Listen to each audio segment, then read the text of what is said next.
कन्हैया तेरी मैया के आरती में कन्हैया के कृष्ण ने साथ मारो मारो श्याम तेरे भूमि भार तारो आजिया नाग कन्हैया की आरती कन्हैया की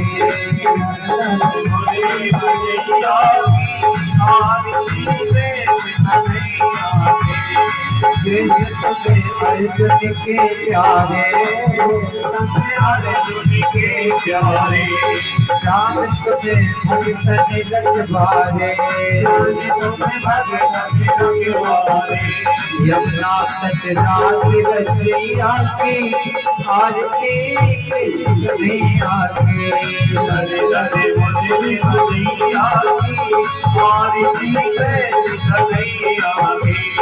कृष्ण में यमुना के भैया ज्ञान बल जाऊ के भैया बहुत बदराज रचैया के आरती कन्हैया के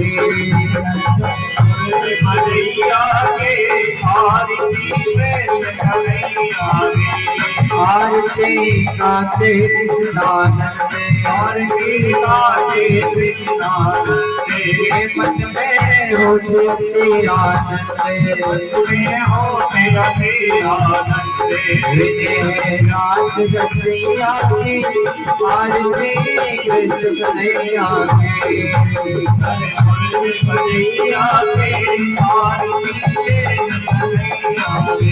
घर घर बजले बजैया की आरती कन्हैया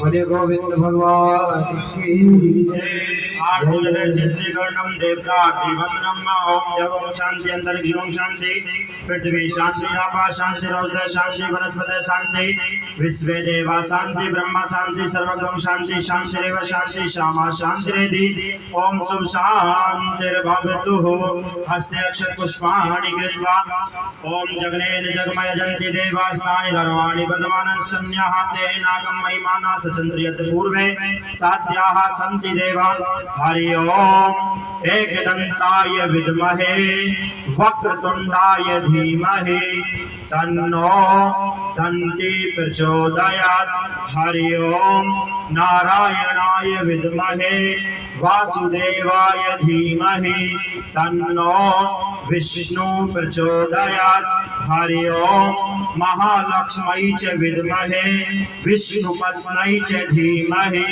तन्नो लक्ष्मी प्रचोदयात् हरि ओम नंदनंदनाय विद्महे यशोदानंदनाय धीमहि तन्नो कृष्ण प्रचोदयात् हरि ओम तत्पुरुषाय विद्महे महादेवाय धीमहि तन्नो रुद्रा प्रचोदयात् हरि ओम परमहंसाय विद्महे महाहंसाय धीमहि तन्नो हंसा प्रचोदयात् हरि ओम अंजनीसुतायै च विद्महे वायुपुत्राय धीमहि तन्नो हनुमत प्रचोदयात् सेवन्ति काम कुल चंपक बाट लब्जै नाग जात कर वीर रसाल पुष्पै बिल्वा प्रवाय तुलसी दर मंजरी भी त्वं पूजयामि जगदीश्वर में प्रसिद्धा नाना सुगंध पुष्पाणि यथा कालोद्भवानि च पुष्पांजलिर्मया दत्ता गणा परमेश्वरा सुमन सुगंधित सुमन लया सुमन सुभक्ति सुभार पुष्पांजलि अर्पण करो मेरे देव करो स्वीकार मेरे नाथ करो स्वीकार मंत्र मांत्रिक पुष्पांजलि बोलो श्रीमद् भागवत महापुराण की बोलो व्यास जी महाराज की जय, बोलो सुखदेव जी महाराज की जय, बोलो राजा परीक्षित जी महाराज की जय, बोलो आज के आनंद की जय, आनंद कंद भगवान की जय, राधा कृष्ण भगवान की जय, सियावर रामचंद्र भगवान की जय, लक्ष्मण जती की जय, छोटे गोपी कन्हैया लाल की जय, बालाजी महाराज की जय, गणेश जी महाराज की, देवी मैया की, लक्ष्मी नारायण भगवान की, गौरी शंकर भगवान की, शनिदेव महाराज की, भैरव बली की जय, आवाहित देवी देवताओं की जय, बागेश्वर धाम की जय, सन्यासी बाबा की जय, दादा गुरु जी महाराज की जय, अपने अपने गुरु गोविंद भगवान की जय, अपने अपने माता पिता की जय, जय जय श्री राधे श्याम। आज बड़ी ही पावन द्वितीय दिवस की श्रीमद् भागवत कथा है, तो आप सभी अपने अपने आसन पर विराजमान होकर के बड़ी सुंदर पावन द्वितीय दिवस की श्रीमद् भागवत महापुराण का रसपान करेंगे। सभी बोलेंगे बड़े प्रेम से राधे राधे, जय श्री राधे।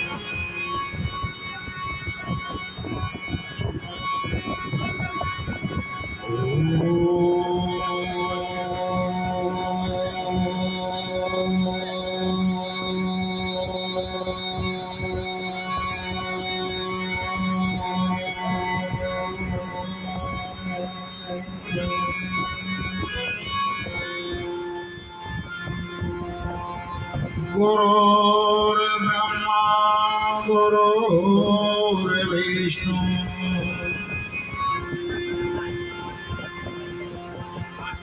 गुरुर्देवो महेश्वरा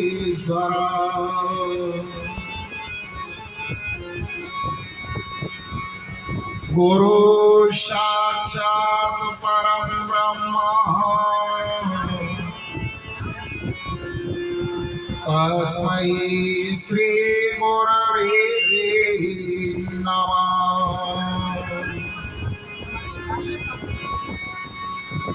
अखंड मंडलाकारं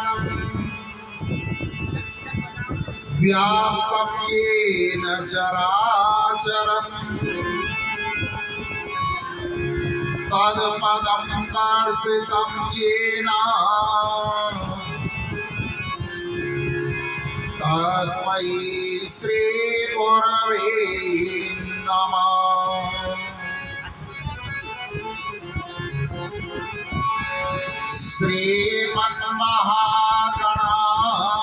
श्रीमन्महागणाधिपतये नमः।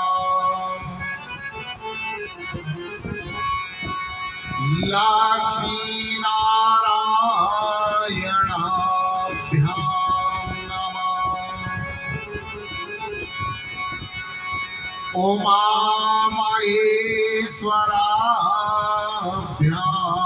नमः।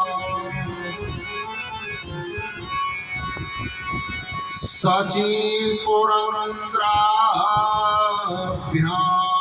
नमः।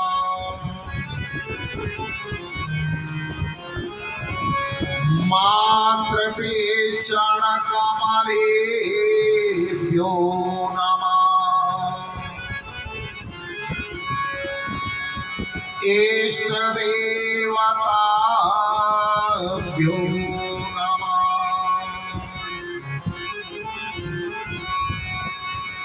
ग्रामदेवताभ्यो नमः।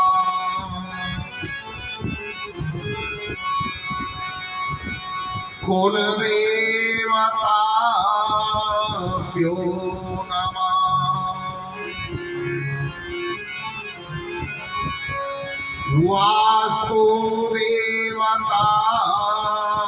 वास्तुदेवताभ्यो नमः।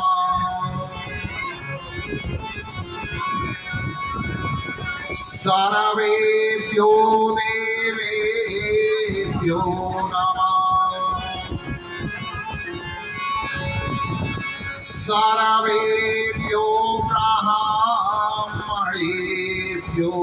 नमः। वागेश्वरेभ्यो सर्वेश्वराय नमः।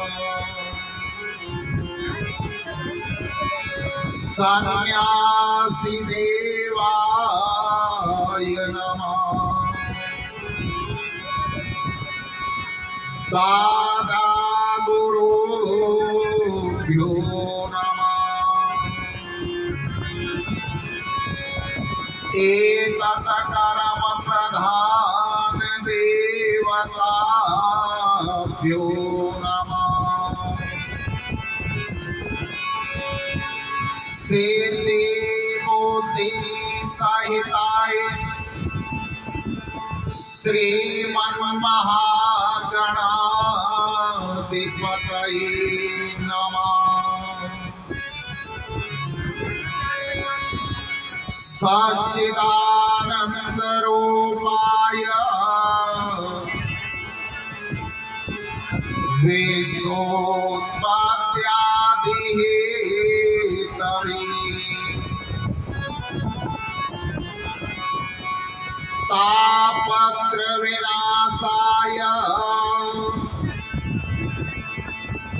श्रीकृष्णाय वयं नमः। यं प्रव्रजन्तमनुपेतमपेतकीर्त्यम् द्वैपायनो विरहकातर्याजुहाव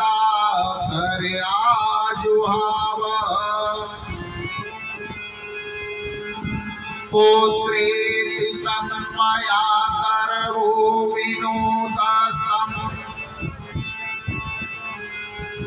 सर्वभूतहृदयं मुनिमानतोऽस्मि।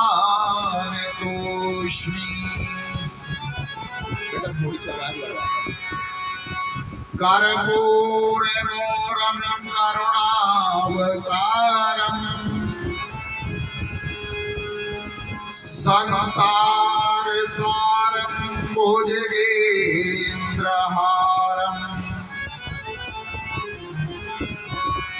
सदा वसन्तं हृदयारविन्दे भवं भवानी सहितं नमामि। या देवी सर्वभूतेषु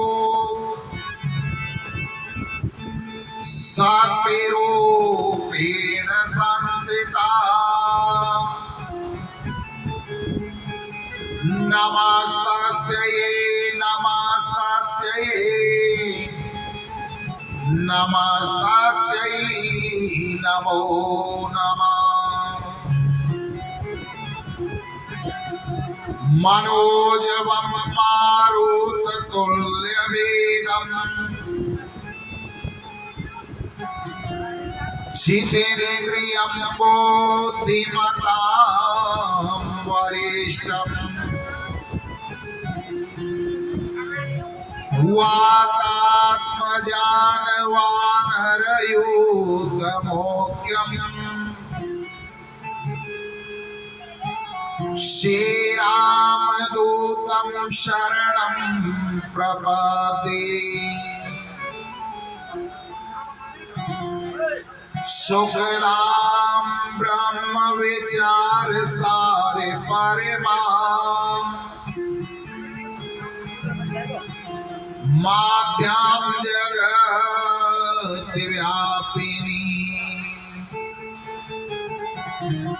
वीणां पुस्तकधारिणीमभयदाम् जाड्यान्धकारापहाम्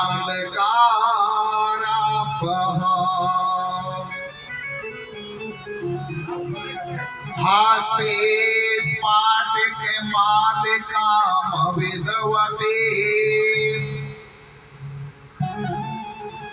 पद्मासने संस्थिता वन्दे तां परमेश्वरे भगवते बुद्धिप्रदां सार वरदान। जय जय श्री राधा रमण, जय जय श्री नवले किशोर,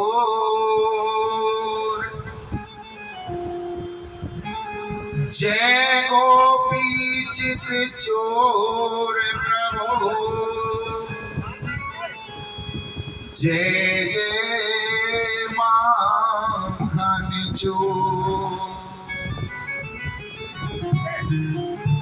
गोविंद जय जय गोपाल जय जय गोविंद जय जय गोपाल जय जय गोविंद जय जय गोपाल जय जय गोविंद जय जय गोपाल जय जय राधा रमण हरि गोविंद जय जय राधा रमण हरि गोविंद जय जय ब्रह्मा जी की जय जय विष्णु जी की जय जय ब्रह्मा जी की जय जय विष्णु जी की जय जय ब्रह्मा जी की जय जय विष्णु जी की जय जय ब्रह्मा जी की जय जय विष्णु जी की जय जय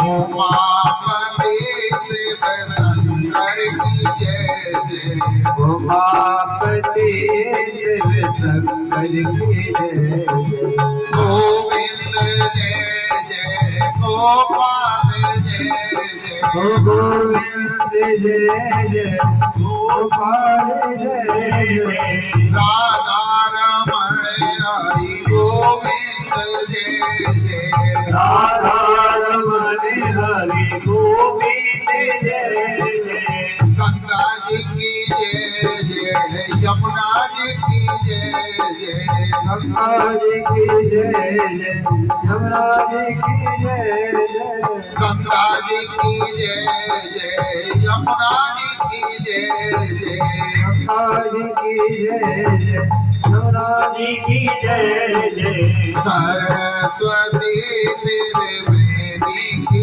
जय जय सरस्वती त्रिवेणी की जय जय गोविंद जय जय गोपाल जय जय गोविंद जय जय गोपाल जय जय राधा रमण हरि गोविंद जय जय राधा रमण हरि गोविंद जय जय राम जी की जय जय सीता जी की जय जय राम जी की जय जय सीता जी की जय जय राम जी की जय जय सीता जी की जय जय राम जी की जय जय सीता जी की जय जय हजरत कुमार चारों भैयों की जय जय हजरत कुमार चारों भैया की जय जय गोविंद जय जय गोपाल जय जय गोविंद जय जय गोपाल जय जय राधा रमण हरि गोविंद जय जय राधा रमण हरि गोविंद जय जय राम जी की जय जय सीता जी की जय जय राम जी की जय जय सीता जी की जय जय राधा जी की जय जय रुक्मण जी की जय जय राधा जी की जय जय रुक्मण जी की जय जय राधा जी की जय जय रुक्मण जी की जय जय राधा जी की जय जय रुक्मण जी की जय जय और मुकुट बंसी वाले की जय जय भोरे मुकुट बंसी वाले की जय जय गोविंद जय जय गोपाल जय जय गोविंद जय जय गोपाल जय जय राधा रमण हरि गोविंद जय जय राधा रमण हरि गोविंद जय जय गोविंद जय जय बोलो गोपाल जय जय गोविंद जय बोलो गोपाल गोविंद जय जय बोलो गोपाल जय जय जय बोलो गोपाल जय जय राधा रमण हरि गोविंद जय जय राधा रमण हरि गोविंद जय जय राधा रमण हरि गोविंद जय जय राधा रमण हरि गोविंद जय जय गोविंद जय जय बोलो गोपाल जय जय गोविंद जय हरि गोपाल जय जय गोविंद जय हरि गोपाल जय गोविंद जय हरि गोपाल जय जय गोविंद गोपाला मेरे गोविंद भगवान की जय।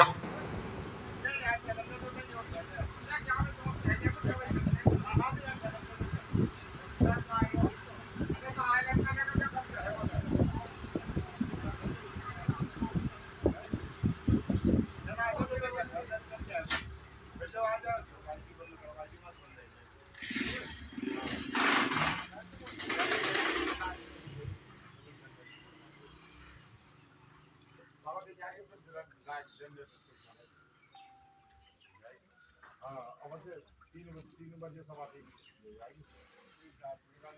নাম बढ़िया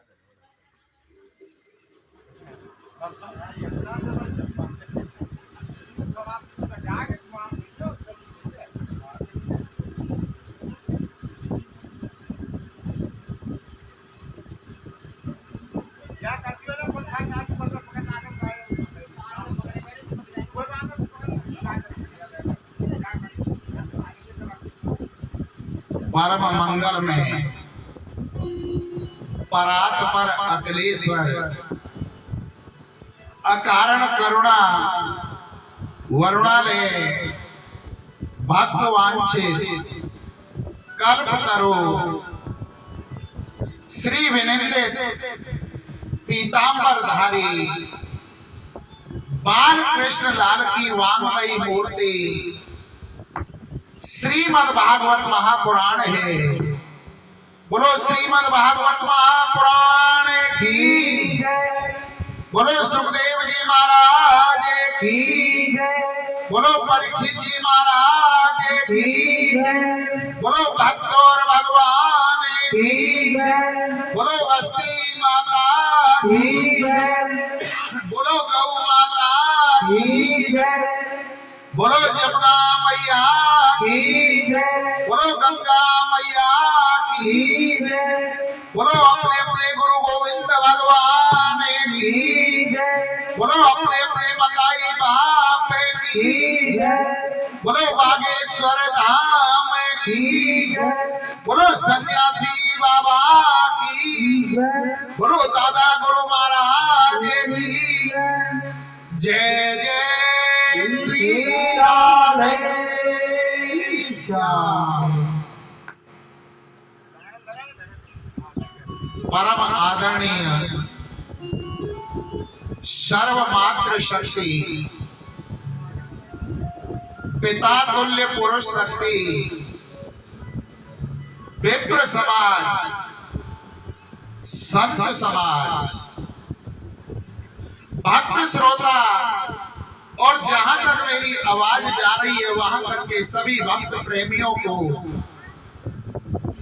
मैं डॉक्टर संजय भारद्वाज व्यासपीठ से चरणों में कोटि कोटि नमन करता हूं। बोलो राधे राधे। सिया राम में सब जग जानी भैया करहूं प्रणाम जोरे जोग पानी करहूं प्रणाम जोरे जोग पानी। आज द्वितीय दिवस की कथा में प्रवेश करने से पूर्व जिनका चारों युग में प्रताप है, जिन्हें कलयुग के राजा कहा जाता है, ऐसे वीर बलवंत हनुमंत लाल के चरणों में प्रार्थना करते हैं। अगर भगवान की कथा का कोई सच्चा वक्ता है तो वो है मेरे हनुमान जी महाराज, और अगर कोई सच्चा श्रोता है वो भी है हनुमान जी महाराज। करने वाले वो, कराने वाले वो, हम और आप तो केवल निमित्त मात्र हैं। ऐसे वीर बलवंत हनुमंत लाल के चरणों में प्रार्थना करते हैं, दंडवत करते हैं। कथा प्रारंभ होत है, आओ वीर हनुमान, आसन आए विराज कर, करौ सर्व कल्याण।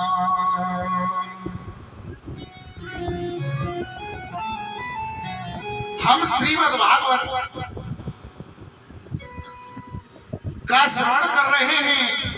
महात्म हमने कल के प्रथम दिवस की कथा में श्रवण किया।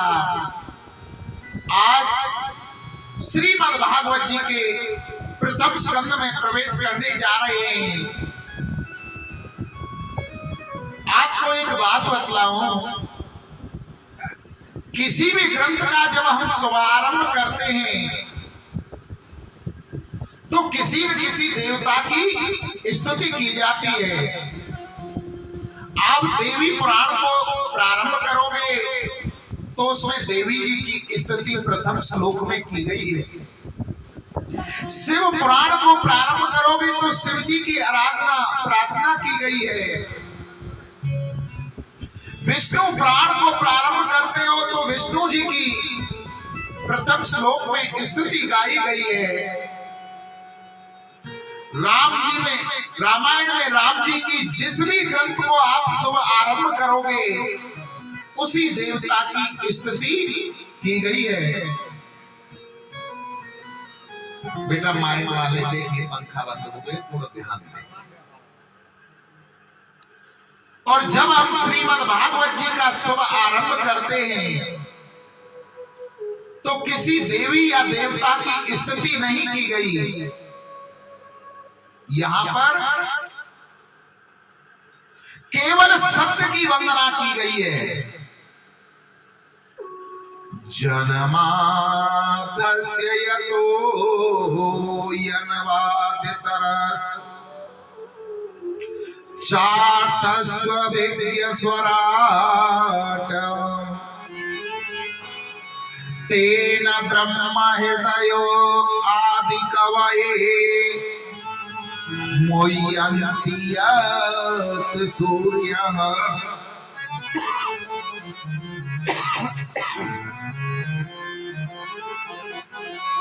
तेजो वारी प्रधायता विनिमयो यत्र कृसर्गो मृषा धामना स्वनेन सदा निरस्तकुहकम् सत्यं परम धीमहि।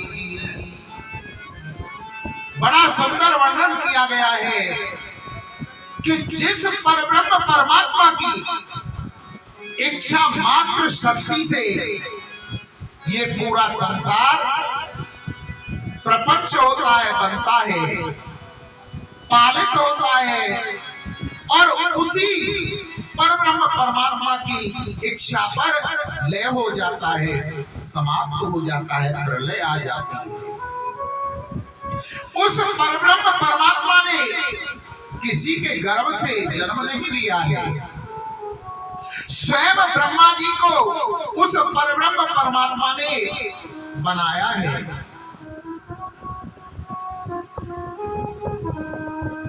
स्वयं प्रकाशवान है, किसी प्रकाश की उससे जरूरत नहीं है। सबको प्रकाशित करता है। उस परब्रह्म परमात्मा ने इस सृष्टि को रचा और सृष्टि के अंदर आप और हमारे रूप में जीवों को रचा। ईश्वर का ही अंश मनुष्य माना गया है, ईश्वर अंश जीव अविनाशी।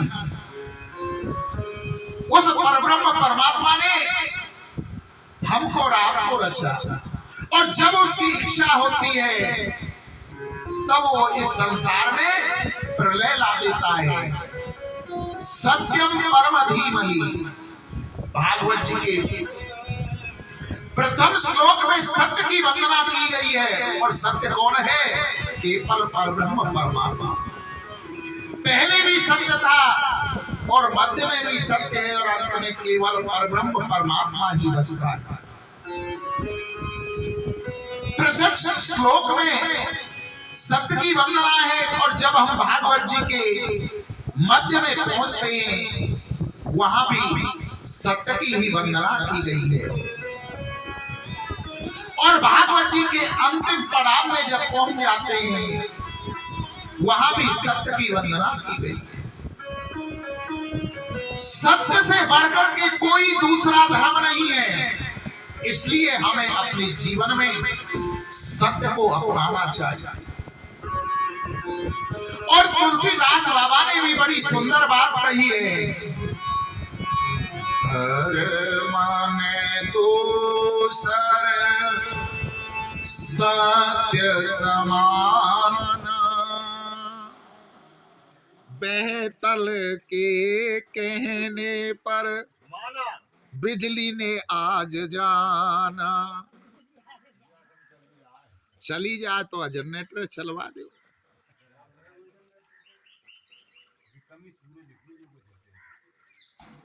सूरज तो बहुत तेज न कर रहा, पब्लिक है भी घर से ना न करम दे रहा।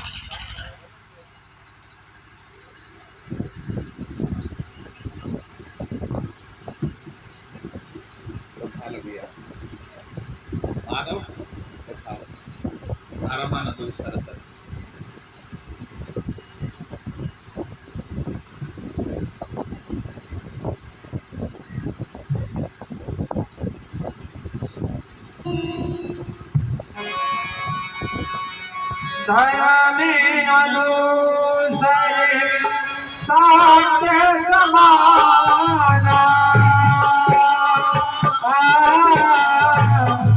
आगम निगम पुराने बताना। सिया राम जय जय राम, सिया राम जय जय राम। ओ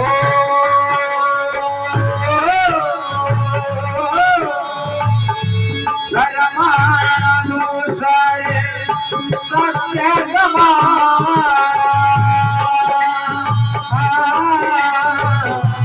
आगम निगम पुराने बताना। सिया राम जय जय राम, सिया राम जय जय राम। हे मंगल भवानी मंगलहारी,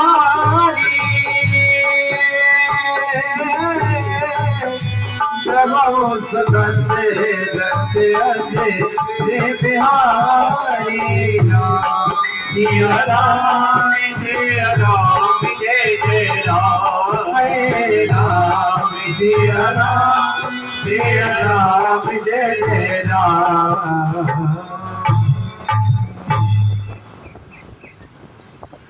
धर्म से बड़ा, सत्य से बड़ा कोई धर्म नहीं है। इसलिए हमें जीवन में सत्य को अपनाना चाहिए। आप एक सत्य बोलोगे कहीं भी डोलोगे। अगर आपने एक झूठ बोल दिया, उस झूठ को छिपाने के लिए आपको कम से कम 10 झूठ और बोले जाए पड़े। और 10 झूठों को छुपाने के लिए 100 झूठ बोलने पड़ेंगे। 100 झूठों को छुपाने के लिए हजारों झूठ बोलने पड़ेंगे। पाप का पड़ला बढ़ता जाएगा, पाप तुम्हारे ऊपर हावी हो जाएगा।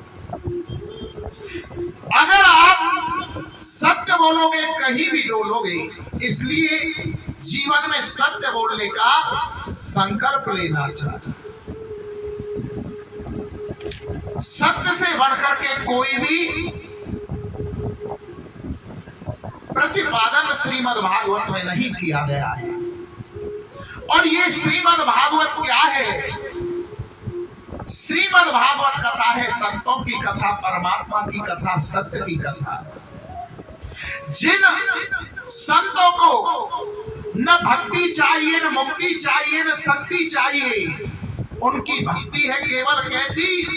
निष्काम भक्ति। सर्वोपरि अगर कोई भक्ति मानी गई है तो वो निष्काम भक्ति है। और उन संतों के हृदय के अंदर मेरा परब्रह्म परमात्मा विराजमान रहता है। ये कथा हमारे पास कैसे आई? सुख मुखाद, सुख कहते हैं तोता का मुख लगने से। निगम कल्पतरोर गलितम फलम सुख मुखाद मृत दिव्य संयुक्तम पिबत भागवतम रसमाल्यम मोहरस गो भवे भो विभाव का। सज्जनों, निगम कहते हैं वेदों को, और वेदों का जो पका हुआ फल है उसे कहते हैं श्रीमद् भागवत। और ये श्रीमद् भागवत हमारे पास कैसे आई? सुख मुखाद मृत दिव्य संयुक्तम। जब सुखदेव जी का इससे मुख लगा तब ये हमको प्राप्त हुई। आपको एक चीज और बतला दूं, तोता जिस फल को अपना मुंह लगा देता है ना, वो फल कभी कड़वा या खट्टा नहीं होता है। या तो आप ये समझ लीजिए, तोता उसी फल को अपना मुंह लगाता है जो फल मीठा होता है, या फिर आप ये समझ लीजिए कि तोता का मुंह लगाने से वो फल मीठा हो जाता है। ऐसे ही सुखदेव जी का जब इस श्रीमद् भागवत कथा से मुख लगा तो ये बड़े आनंद में रस में कथा बनी। कथाकार ने लिखा पिबत भागवतम रसमाल्यम, भागवत को पियो। जब भागवत पी नहीं जाती, भागवत तो सुनी जाती है। तो कथाकार को लिखना चाहिए था श्रवणतम भागवतम रसमाल्यम। यहां पीने को कहा, क्यों कहा? तो यहां एक संत ने बड़ा सुंदर प्रसंग लिखा है कि एक संत था, उनके पास में 2 पीतल की मूर्तियां थी और दोनों मूर्तियां एक जैसे ढांचे की बनी हुई और दोनों में आधा आधा किलो वजन था। वो संत उन मूर्तियों को लेकर के बाजार में गए और बाजार में जाकर के कहा कि इनकी नुमाइश करो, इनकी पहचान करो। इनमें एक मूर्ति तो 10,000 रुपए की है और एक मूर्ति 1 लाख रुपए की है। तो एक शिष्य खड़ा होकर के कहने लगा कि महाराज, पहचान क्या करनी है? जो 10,000 की मूर्ति है वो पीतल की होगी और जो 1 लाख की मूर्ति है वो सोने की होगी। बोले नहीं, दोनों मूर्तियां पीतल की है और दोनों में आधा आधा किलो वजन है, परंतु कोई किसी गुण के कारण 1 लाख की है और कोई किसी गुण के कारण 10,000 की है। सबने बड़ा अचंभा किया। उसी मंडली के अंदर एक बुजुर्ग संत बैठे हुए थे। उन्होंने कहा कि हम इसकी नुमाइश करेंगे, हम इसकी परीक्षण करेंगे, हम इसकी परीक्षा लेंगे। बोले महाराज आइए आप परीक्षा लीजिए। उन संत महात्मा ने एक सूतली ली और सूतली में बल दिए, जैसे रस्सी टाइट होती है ना, इस हिसाब से उस सूतली को बंध लिया। और जो मूर्ति 10,000 वाली थी उसके कान में इधर से सूतली घुसाई और दूसरी तरफ से वो सूतली निकल गई। बोले महाराज ये आपकी 10,000 की मूर्ति है। बोले सत्य आपने पहचाना। फिर दूसरी सूतली उठाई और उसमें बल दिए और उसको जेवरी की तरह टाइट बल देकर के किया। जो दूसरी मूर्ति थी उसको उठा करके उसके कान में घुसाना प्रारंभ किया।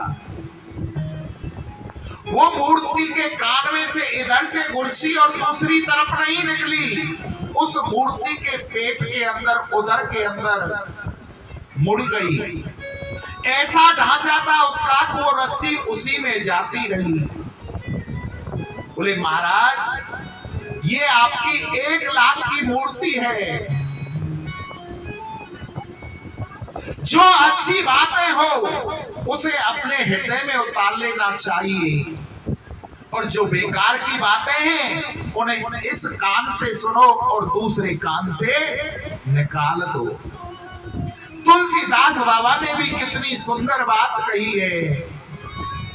रामचरित जी सुनत अघाई, रस विशेष जाना दिन माही। जिन हरि कथा सुनी नहीं काना, श्रवण रंध्र आई भुवन समाना। जिन कानों ने प्रभु श्री राम की, प्रभु श्री गोविंद की कथा को नहीं सुना, उनके कानों के छिद्र तो सर्प के बिल के समान हैं। ये हमें कान किस लिए दिए गए हैं कि हम भगवान की कथा का श्रवण करें। इसलिए कथाकार ने लिखा है पिबत रसम भागवतम, भागवत को पियो, जब पियोगे तो हृदय में उतरेगी। श्री सौनक आदि ऋषि श्री सूत जी महाराज से कहते हैं कि महाराज हमारे मन में कुछ प्रश्न उठ रहे हैं, अगर आपकी आज्ञा हो तो हम आपसे प्रश्न करना चाहते हैं। सूत जी महाराज ने कहा कहिए आपके मन में क्या प्रश्न उठ रहे हैं। तो कहने लगे कि महाराज हमारे मन में कोई एक प्रश्न नहीं है, 2 प्रश्न नहीं, 3 नहीं, पूरे 6 प्रश्न हैं। आप हमारे उन 6 प्रश्नों का उत्तर दे दो तो आपकी बड़ी कृपा होगी। बोले बताइए आपके 6 प्रश्न कौन से हैं। कि पहला प्रश्न हमारा ये है, मनुष्य के लिए परम धर्म क्या है। क्या प्रातःकाल 4 बजे उठ करके स्नान करना,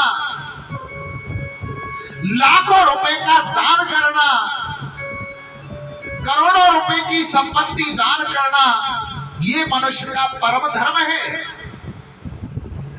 दूसरा प्रश्न आपसे हमारा ये है, जब हम मंदिर में जाते हैं तो बड़ी विडंबना देखने को मिलती है। कोई कहता है देवी मैया सबसे बड़ी, और कोई कहता भोले बाबा सबसे बड़ी, और कोई कहता विष्णु भगवान सबसे बड़े, और कोई कहता हनुमान जी महाराज सबसे बड़े, और कोई कहता भैरव बाबा सबसे बड़े। आखिर इनका मूल कौन है। जो व्यक्ति के मन में ये शंका है सबसे बड़ा कौन, आप इसका हमें उत्तर दीजिए। तीसरा प्रश्न आपसे हमारा यह है, जब वेदों में परमात्मा को अजन्मा कहा गया है, जब वो अजन्मा है तो वसुदेव देवकी का पुत्र बन के श्री कृष्ण कैसे बना? दशरथ और कौशल्या का पुत्र वो राम कैसे बना? चौथा प्रश्न आपसे हमारा ये है, कोई कहता है भगवान का एक अवतार है और कोई कहता है भगवान के 10 अवतार हैं और कोई कहता है भगवान के 24 अवतार हैं और कोई कहता है हरि अनंत, हरि कथा अनंता। जब परमात्मा की कथा अनंत है तो परमात्मा भी अनंत है। प्रामाणिक रूप से आखिर परमात्मा के कितने अवतार हुए? हमारा आपसे चौथा प्रश्न ये है। पांचवा प्रश्न आपसे हमारा ये है कि वक्ता कौन श्रेष्ठ होता है? जो छोटी सी बात को बढ़ा चढ़ा करके वर्णन करे वो वक्ता श्रेष्ठ है, या वो वक्ता श्रेष्ठ है जो बहुत बड़ी बात को छोटी सी सूक्ष्म बात में समझा दे, अर्थात गागर में सागर भरने का काम करे? कौन सा वक्ता श्रेष्ठ है? छठा प्रश्न आपसे हमारा ये है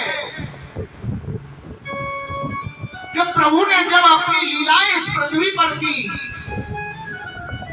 और इस पृथ्वी को छोड़ करके वो गए तो पृथ्वी और धर्म अकेला पड़ गए होंगे। और स्वयं गीता जी में भगवान ने अपने मुख से कहा, परित्राणाम साधूनाम विनाशाय च दुष्कृताम धर्म संस्थापनार्थ संभवामी युगे युगे। कि जब जब धर्म की हानि होगी तब तब मैं जन्म लेकर के आऊंगा। जब प्रभु अपनी लीलाओं को छोड़ करके इस पृथ्वी को गए तो धर्म अकेला पड़ गया होगा, किसकी शरण में गया? हमारे आप इन 6 प्रश्नों का उत्तर दीजिए। श्री सूत जी महाराज कहने लगे कि हे मुनिवरो, आपने बड़ा सुंदर प्रश्न किया है, मैं आपके इन 6 प्रश्नों का उत्तर दूंगा, परंतु 6 प्रश्नों का उत्तर देने से पहले सुखदेव जी का जन्म कराना अति आवश्यक है। तो पहले हम सुखदेव जन्म की कथा का श्रवण करेंगे और उसके बाद इन 6 प्रश्नों का उत्तर श्रवण करेंगे। श्री सूत जी महाराज कहने लगे कि हे मुनिवरो, गोलोक धाम में राधा रानी की गोद में श्री सुखदेव जी महाराज क्रीड़ा करते थे, अर्थात खेला करते थे। एक दिन राधा रानी ने सुखदेव जी से कहा कि हे बेटा, तुम मृत्यु लोक पर जाओ और वहां जाकर के जन जन के अंदर कृष्ण कथा का प्रचार करो। सुखदेव जी कहने लगे कि हे मां, मुझे आप इसी लोक में रहने दो। उस मृत्यु लोक में, पृथ्वी लोक पर विष्णु की माया है जो सबको अपने माया जाल में फंसा लेती है। मैं आपके नाम की यहाँ पर जो 2, 4, 6, 8, 10 माला करता हूं ना, विष्णु की माया मुझे वहां एक भी माला नहीं करने देगी। राधा रानी कहने लगी कि हे बेटा, मेरा आशीर्वाद है तुम पर कि तुम्हारे ऊपर माया का कोई असर नहीं होगा। तुम मृत्यु लोक में जाओ और जाकर के वहां पर कृष्ण कथा का वर्णन करो, कृष्ण कथा को गाओ। सुखदेव जी कहने लगे कि हे माँ, जब आप कह रही हो तो मैं जाऊंगा ही। अपनी कृपा मुझ पर बना करके रखना। अगर राधा रानी की आपको आज भी कृपा देखनी है ना, तो आप बरसाने में जाओ और बरसाने में जाकर के देखो मेरी लाडली की साक्षात कृपा आज भी बरसती है। उस युग की तो बात क्या है। लाडली लाडली अद्भुत नजारा तेरे बरसाने में। लाडली अद्भुत नजारा तेरे बरसाने में। बेसहारों का सहारा बरसाने में। लाडली अद्भुत नजारा तेरे बरसाने में है। हे लाडली अद्भुत नजारा तेरे बरसाने में। लाडली अद्भुत नजारा तेरे बरसाने में है। ओ बेसहारों का सहारा तेरे बरसाने में। सहारों का सहारा तेरे बरसाने में है। ओ राधे राधे राधे राधे राधे राधे श्री राधे राधे राधे राधे राधे राधे राधे राधे राधे राधे राधे राधे राधे राधे श्री राधे राधे राधे राधे राधे राधे राधे श्री राधे।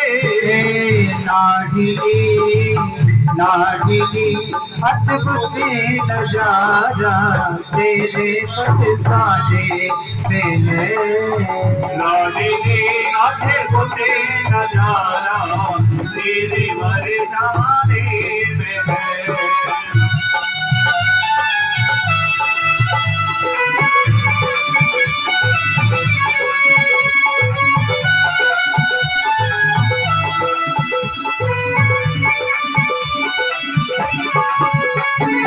हरि बोल।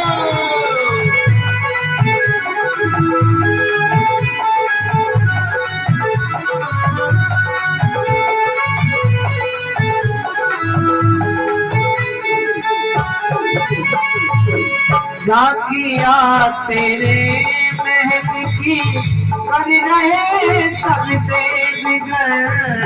झांकिया तेरे महल के कर रहे सब ते बिगड़। झांकिया तेरे महल की कर रहे सब ते बिगड़। झांकिया तेरे महल की कर रहे सब ते बिगड़। आ गया आ गया आ गया बैकुंठ सारा तेरे बरसाने में है। लाडली अद्भुत नजारा तेरे बरसाने में है। ओ राधे राधे राधे राधे राधे राधे राधे श्री राधे राधे राधे राधे राधे राधे राधे श्री राधे। लाडली अद्भुत नजारा तेरे बरसाने में। लाडली अद्भुत नजारा तेरे बरसाने में है।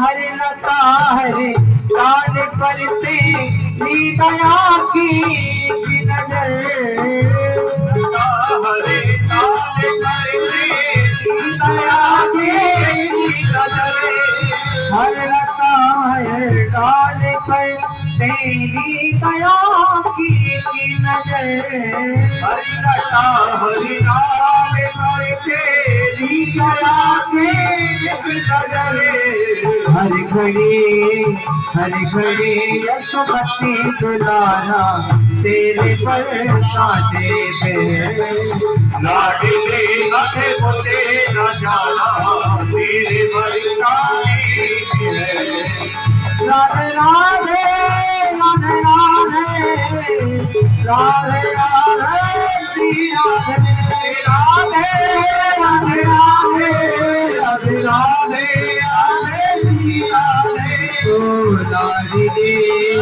नारी अद्भुते नजारा तेरे बरसाने में नारी अद्भुते नजारा तेरे बरसाने में कोई नारी अद्भुते नजारा तेरे बरसाने में नारी अद्भुते नजारा तेरे बरसाने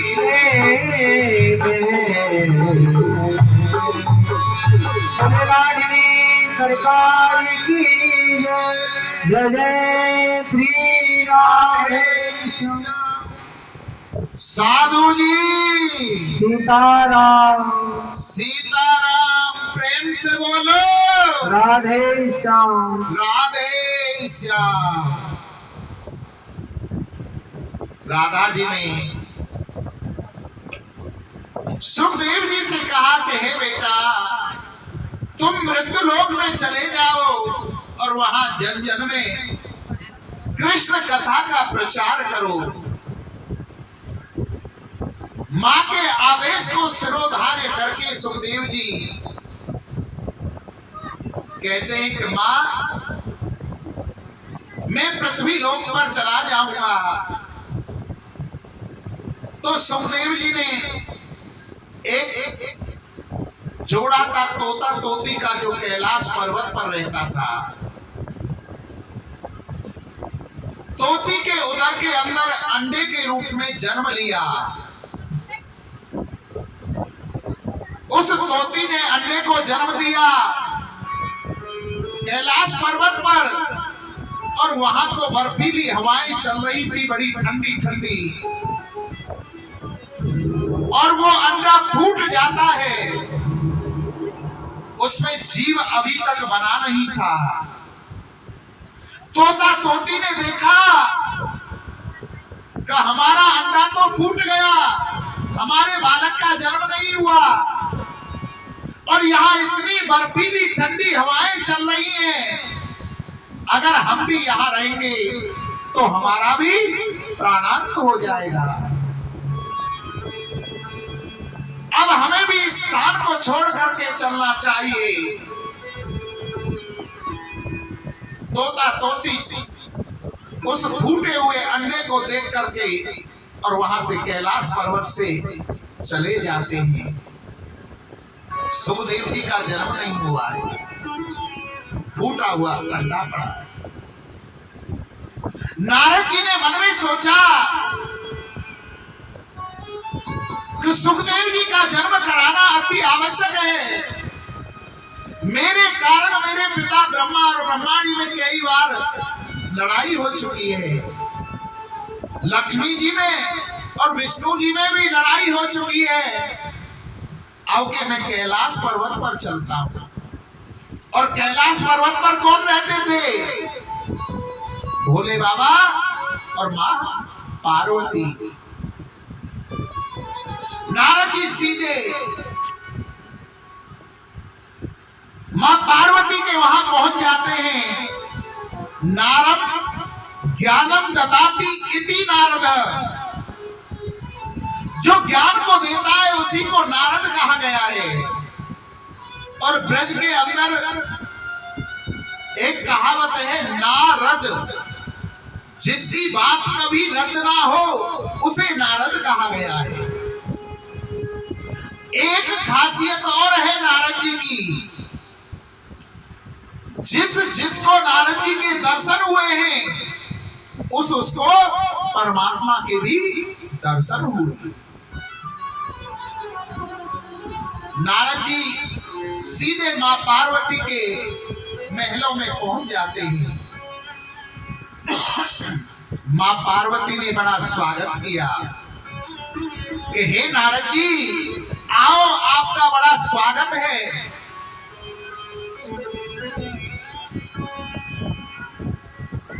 नारद जी पहुंच गए। मां पार्वती ने आसन बिछाया नारद जी के लिए। एक पात्र में 4 लड्डू दिए और लोटा में जल दे दिया शीतल कि महाराज आप जल ग्रहण कीजिए। नारद जी बैठ जाते हैं, लड्डुओं को खाने लगते हैं। मां पार्वती ने पूछा, नारद जी क्या बात है, आजकल आपने आना जाना बंद कर रखा है, बहुत दिनों में पता नहीं क्या बात है। नारद जी कहने लगे, मां क्या करूं, सबकी बुद्धि को कलयुग ने बिगाड़ रखा है। कलयुग में सब स्वार्थ से प्रेम करते हैं, निस्वार्थ कोई प्रेम नहीं करता।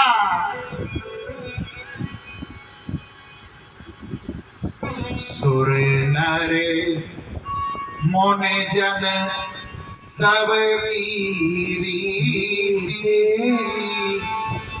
स्वार्थ लाभ करे सब प्रीति।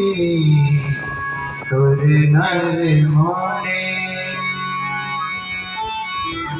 सबकी रीति, स्वार्थ लाभ करे सब प्रीति। सुर नर मोने, सुर हो, नर हो, मुनि हो, जन हो, सबकी ये रीति है मैया कि सब स्वार्थ से प्रेम करते हैं, निस्वार्थ कोई प्रेम नहीं करता। मां पार्वती कहने लगी कि हे नारद जी, हमारे जो भोले बाबा है ना, वो हमसे निस्वार्थ प्रेम करते हैं, उन्हें कोई स्वार्थ नहीं है।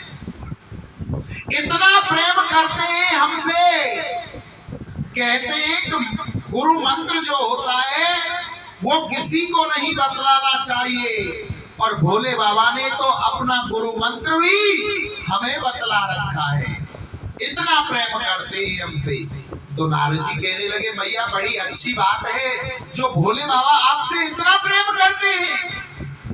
बोले इतना ही नहीं, कहते हैं कि जिसका आप भजन करते हुए स्वप्न में भगवान का दर्शन कर लो तो वो किसी को नहीं बताना चाहिए। और भोले बाबा जब तपस्या पर जाते हैं, जिस भी झांकी का, जिस भी भगवान का दर्शन करके आते हैं, सबसे पहले आकर के हमको बतलाते। बोले मैया ये तो बड़ी अच्छी बात है जो भोले बाबा तुमसे इतना प्रेम करते हैं। बोले हाँ।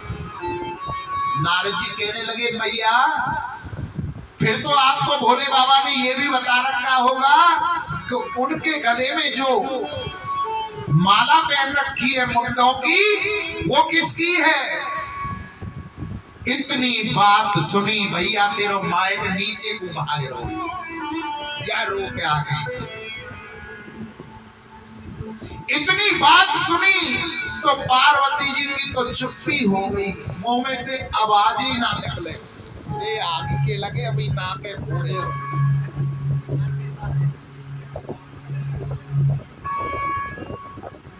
पार्वती कहने लगी ये तो हमें कभी नहीं बताया कि उनके गले में जो मुंडों की माला है वो किसकी है। बोले फिर क्या तुमसे खाक प्रेम करते हैं वो?